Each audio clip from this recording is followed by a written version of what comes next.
Guys, ang pag-uusapan natin ay itong lumang barya na mayroon na ring mataas na collector's value sa ngayon. Ito, panoorin natin.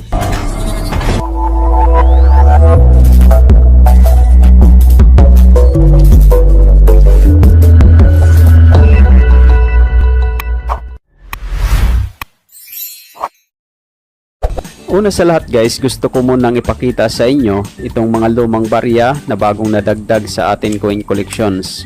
Ang mga lumang barya na ito guys ay mayroon ng matataas na collector's value sa ngayon. At nagawa na natin ito ng mga videos. At kung gusto ninyong malaman ang value ng mga ito guys ay mapapanood na ninyo ang mga videos dito sa Coin Collector TV. At ang pinaka-latest sa upload natin guys ay itong 50 centimos na agila at itong 25 centimos na butterfly.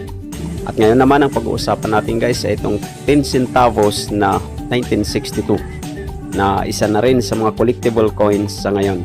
Dahil sa tanda ng baryang ito guys ay marami na ang naghahanap at kukunti lang naman ang may hawak nito.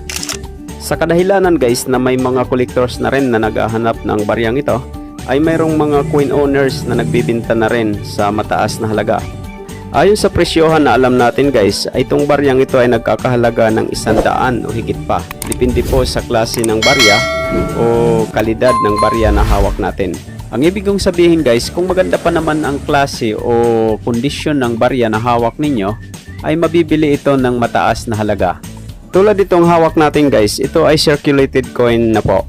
Kaya medyo hindi na maganda ang kanyang kondisyon, pero binili pa rin natin. Kaya guys, kung uncirculated ang hawak nyo, mas mataas ang presyo. Kung may mga naitatabi kayong mga lumang barya, ay subukan nyong magbenta. Pwede kayong mag-share ng inyong picture o video ng inyong coins dito sa Coin Collector TV Facebook page para makita natin ang inyong coins at makita din ng ibang mga collectors na pwedeng magka-interest sa inyong barya. Kaya sa mga nagtatanong dyan kung paano may bibenta ang inyong mga barya, isa na po yan sa mga paraan na ating maitutulong sa inyo.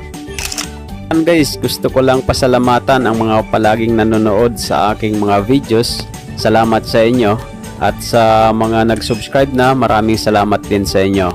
At kung bago lang kayo dito sa aking channel at hindi pa kayo nakasubscribe, ay mag-subscribe na rin kayo at i-click ang notification bell para updated kayo sa mga susunod nating uploads.